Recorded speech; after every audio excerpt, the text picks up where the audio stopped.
Well, thank you so much, Tony, for coming today to talk about your career. And, just to begin, would you please kind of give us your name, your job title, and where you're from?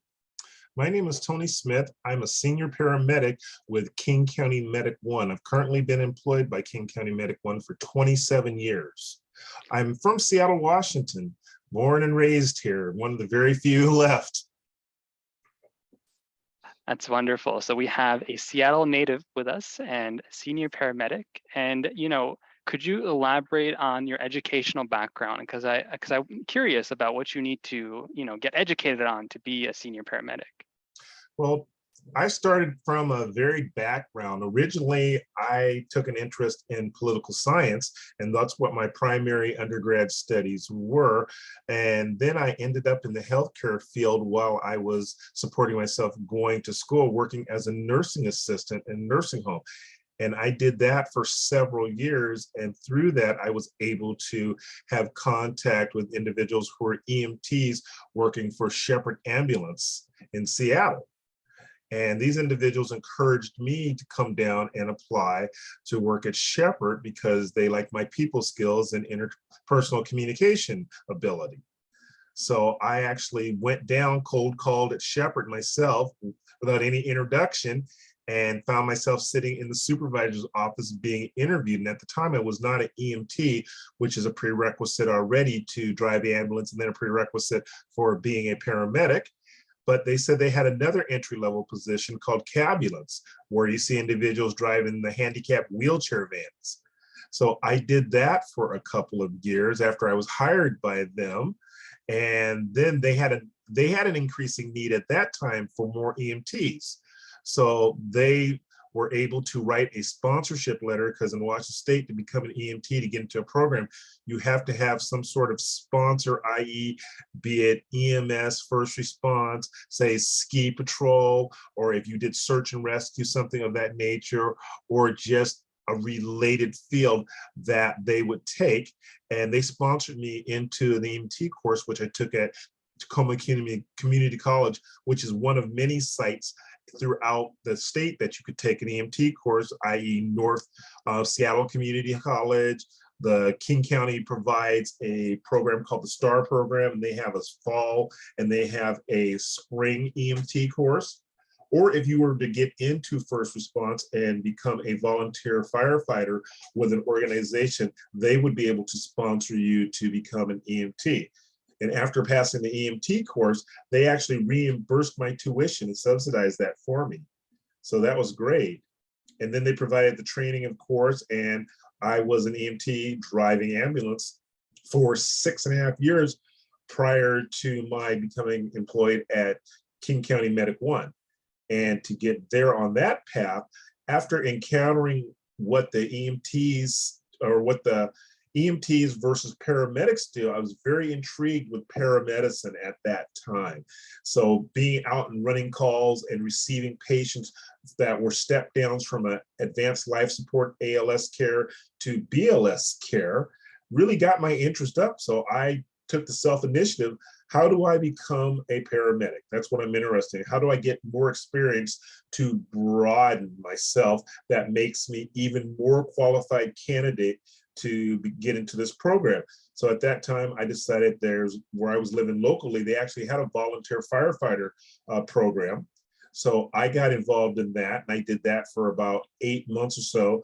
First 2 months of it, we went through a volunteer recruit academy where I was able to learn firefighting principles, write some calls, actually go to the firefighter training academy in North Bend and actually do live fire training, and found out that firefighting wasn't for me. I wanted to be particularly stick with medical. And the organization I work for, that's all we do is provide paramedicine to the local fire departments in South King County. So at that time, I was able to also network with other paramedics who are currently working through friends and through meeting them on calls. And I was able to actually go shadow them, where they had a program where I could go ride on their shift and observe them working strictly from the ALS side of it versus the BLS. And then it took me a couple of times to actually be hired. You can't give up. You have to stick with it. And if you, even though you get turned down, you have to reevaluate yourself and say, what can I do to make myself better? That's what we do constantly. That's what we do in the medical field. We do QA, QI, you know, quality assurance, quality improvement. You have to do that for yourself personally. So I applied first time in 91. I was not picked up. I was short. I should have studied a little bit harder for the preliminary tests that were required, but I was picked up in 1995. In 1995, I attended the University of Washington Harborview Medical Center paramedic training program, which is very prestigious across this country.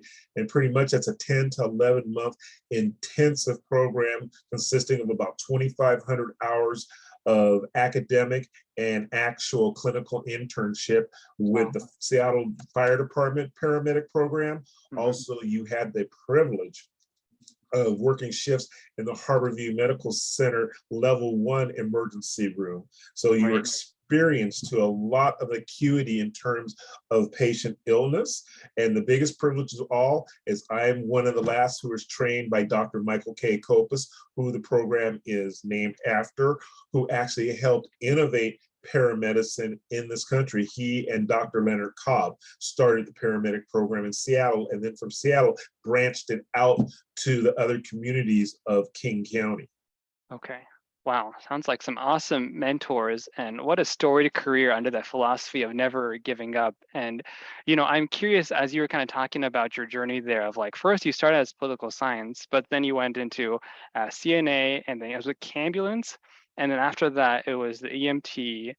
And then you went into paramedicine. And in those moments, like, when did you say like healthcare is for me? Was there like a punctuated moment, or was it like a series of moments as you went through your education and all these experiences? It was a series of moments, because no matter what, also I would suggest, never stop going to school, never stop learning. These are very valuable skills that you'll learn that will transcend other career paths for you, but getting some basic skill sets in communication, that's written communication, oral communications, you know, advanced problem solving, understanding how to educate yourself, because, you know, college is about learning how to learn throughout life, becoming a better student. So it was nice that I had these things along, because also what happened is after being a paramedic for about 8 years or so, I decided I wanted to build upon the skill set that I had, and I returned back to school and received an AAS in nursing, and I'm also a registered nurse too. Wow. And then I went back after several years of practicing nursing and being a paramedic and finished my bachelor's degree also. So I have a BSN.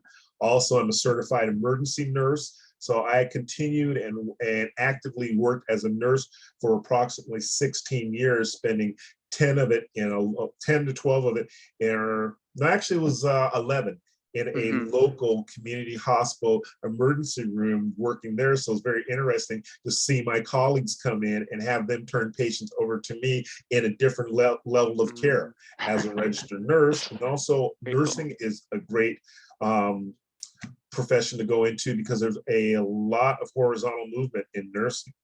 You can go vertical too, but horizontally, I have practiced emergency nursing. I have nursed in a surgical center where I was doing post-anesthesia care. I've also been able to do occupational care. I also branched off into teaching for nurses, because there's certain courses, especially in the emergency nursing or acute care, that are required of nurses.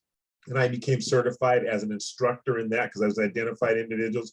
Once I took the course, said, "You're really good at this. You thought about coming back and teaching for us." Okay. So I worked teach through, sponsored by the Emergency Nursing Association, ENA. I was a TNCC instructor also, and an ENCC, which is Trauma Nurse Core Curriculum, and that was emergency, and then pediatric nurse information too.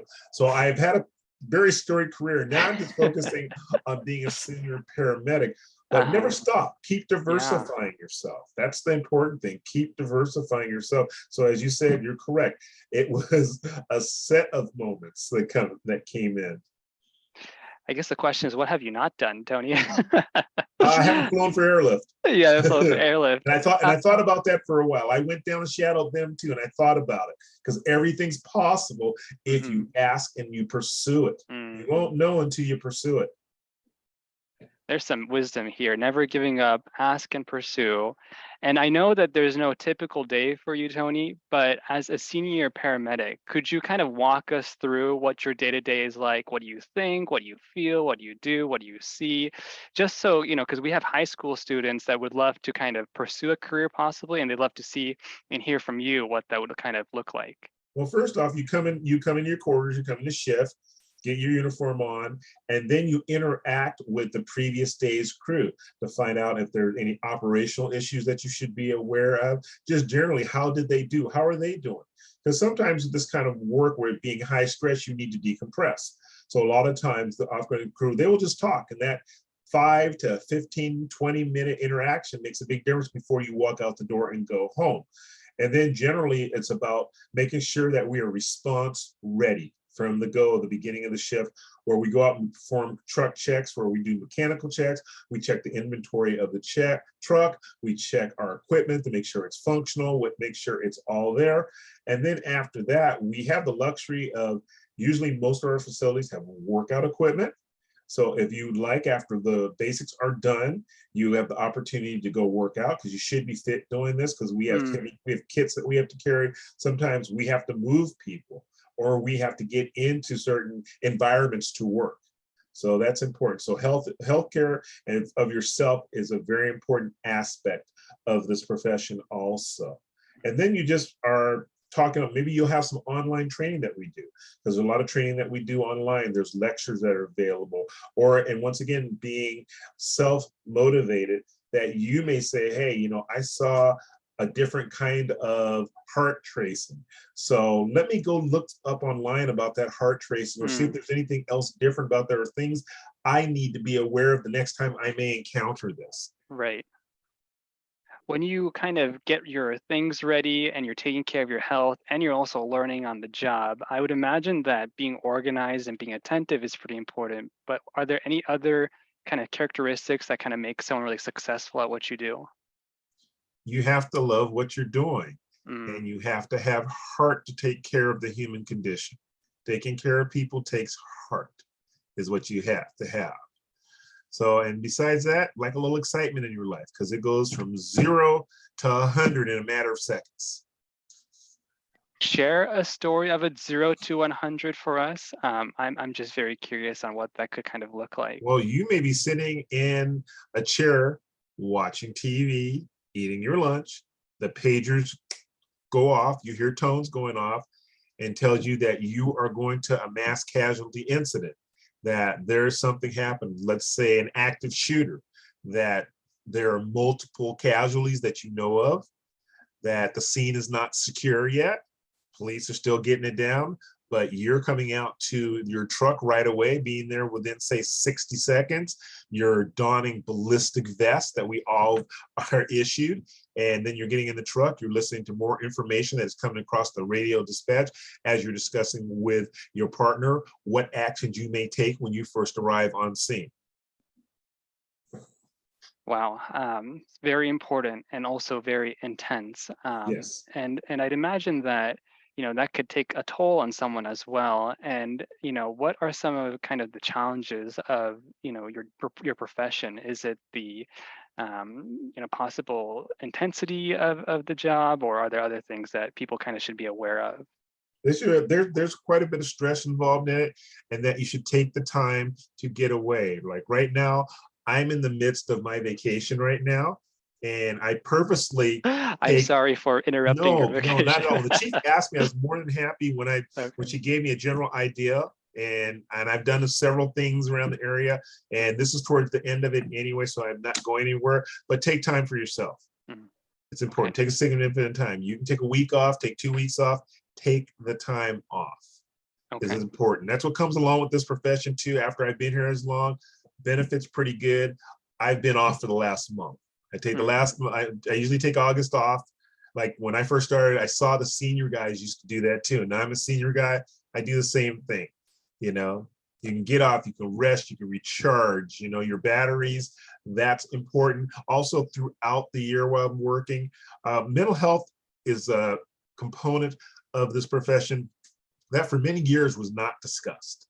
Now it's at the forefront. You have the IFF, the International Association of Firefighters. Here locally, the King County Fire Chiefs, they sponsor lectures for people. There's many resources we have through our administration, through our organization for individuals to get help if they feel they're having problems coping and so on.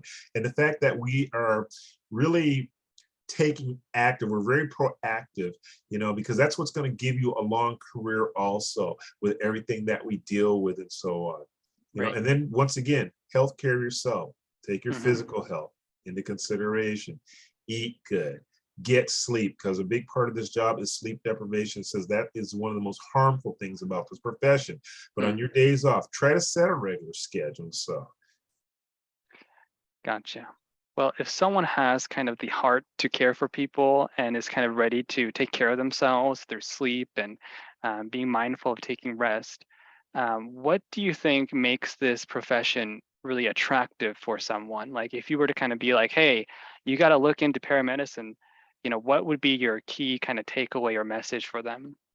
well, I would say that you have to have an inquiring mind, and that if you lean more towards logic and scientific research study in that respect, this is the profession for you. And like to have fun. All gotta remember, you gotta have fun when you're working too. This is fun. This can be a Right, fun job. right, But totally. that's the important thing, and that you're a good student, because academically you have to be very, very strong to be in this program. And also you have a responsibility to be strong because you have a sacred trust with the public that you're going to take care of. Mm-hmm. Gotcha. So being a good student, you know, having an inquiring mind, and also being strong because you're caring for the public. A lot of amazing characteristics to be successful at this job. And kind of, you know, moving towards the pathway portion of this discussion, if someone's kind of looking into it, they'd love to kind of know what some things that they would encounter. And recognizing that we have a diverse audience that we're trying to reach through these discussions, those that are low income, first generation English learners, or Black, Indigenous, and or people of color. Have you kind of have any advice on a person who might be in a situation where trying to navigate challenges around discrimination when entering the healthcare profession? Do you have any kind of thoughts about that? Yeah, first off, if they think they've been discriminated against, keep coming back. Keep coming back. Don't stop. Mm, And don't even start from, that's a point I would say don't start. Nobody ever said no to me as I kept mm, moving forward. I kept asking. And the one thing I would say is right now I have a couple of family members who are interested in this. And I mm, told them I would mentor them, I would point them in the right direction, but they have to put the right work into. So I would say these individuals have a way to get a mentor. That's what that would be very helpful. I wish I had more mentorship, but mm. I just kept pushing through myself. And now I've been in a position where I've been able to mentor other individuals. And don't stop asking questions. Excuse me. But no, don't stop asking questions. Keep pursuing it. If you don't get the answer you like here, go somewhere else to get an answer. Okay, But keep answering, keep seeking the knowledge, and you will get what you want. wonderful. So keep pushing. Try to seek a mentor if you can, and don't give up. Yeah, So, and then for those second generation people, I know, or mhm, first generation, it's very difficult for them. mhm, They need to work on their communication skills. That's going mhm. to be a big one for them, is working on their communication skills. Because once they get their communication skills, that will also give them the ability when it comes to the studying and understanding. Because they know it has to be difficult for individuals who speak who English was not their first language. They Mhm. have to study it and then translate it back to them in a sense, in a way that makes sense to them. Right, right. Yeah, no, I was born in Japan, and you know, having to kind of learn English, you know, took a little bit extra effort, kind of getting an English mentor and taking classes, and also I think just kind of having people that are willing to kind of, you know, work with me on that has helped as well. And yeah, don't lose hope when trying to learn this language. Um, well, now let's say that someone is kind of interested in becoming a paramedic. And I know you've kind of shared a lot of wisdom here about pushing through and not giving up and seeking mentorship. But do you have any other thoughts on how they should kind of think about, how to finance their education, what education they need to pursue, and what kind of character they need to develop? And even with character, I think you talked about being strong and inquisitive, but any other thoughts that you might You have? have to have integrity to do this work too, because you're Mm, working with the public. You have the sacred trust of the public. Got to be able to trust. I got to be able to trust you at same at 10 o'clock. Trust you at 10 o'clock in the morning, at 3 o'clock the next morning. Okay, when you mm, haven't slept and you've run your 20th call.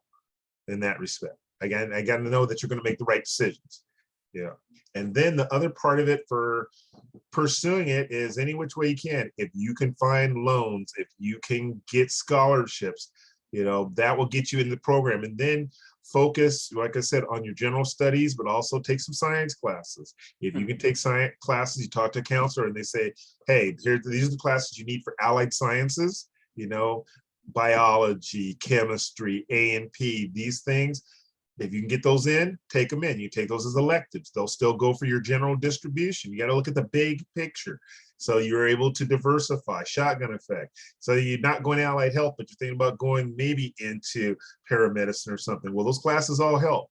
And they also make you a more value added addition and get hired or accepted to a program. And some of those are prerequisites. And then you have to look at right now, currently in the industry, there is a great need for employees right now. mm, There's increasing call volume, but there's also many people, such as myself, who will be leaving the industry in a few years.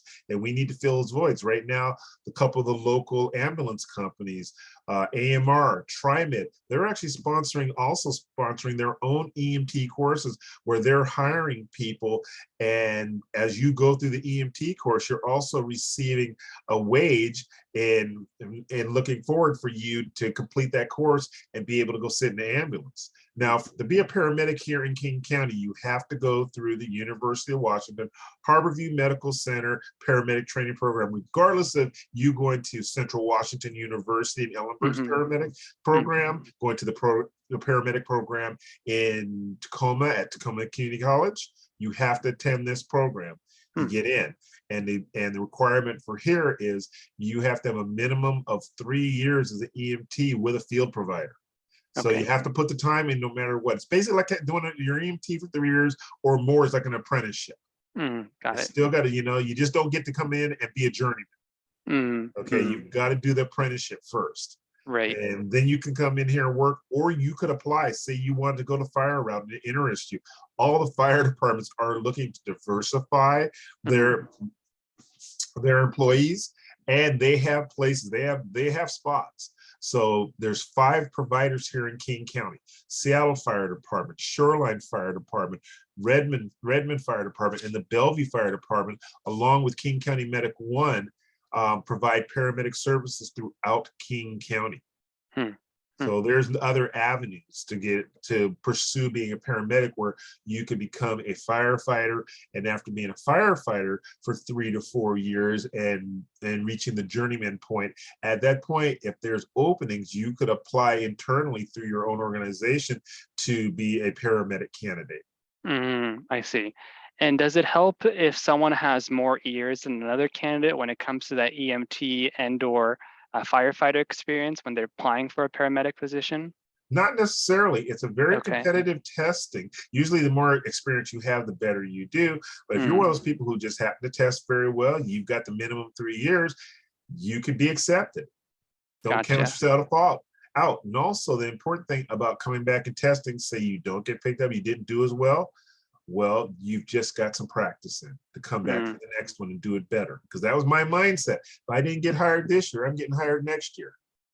right. And just to clarify, if someone graduates high school, do they need to go to a community college to become an EMT and or firefighter and then become a paramedic? Or can they just go straight to EMT and then after their 3, 4 years apply for a paramedic position without going to college? Yes, they can do that without the non-college right. You just have to be 18 years of age in the state of Washington, Okay. EMT, and there's several ways. Like I said, King County start actually looking for they're actually looking to reach.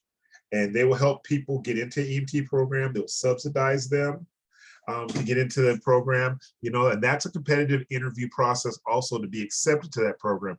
My Federal Way School District used to run an EMS program. At my son's high school, they had a program where the kids could take an EMT course, then once they were 18, get their certification in the state in that respect. But usually to get in these EMT programs, the main thing is you have to find sponsorship. And as I would say, the private ambulance companies, volunteer firefighter, search and rescue. If you're a skier, you go put some time in on the ski patrol. They'll sponsor you to get into an EMT course at that time. Gotcha. An EMT course is only 1 quarter. Right. So it sounds like there is some time needed to before you can apply for a paramedic, but Yes. you can get into that EMT or firefighter route relatively easier than, let's say, some other career that might require college and Yes. whatnot. So yes, you would. But then once you're in the career, they all require some sort of college where you will do they? you will at least get an associate's degree out of it. Gotcha.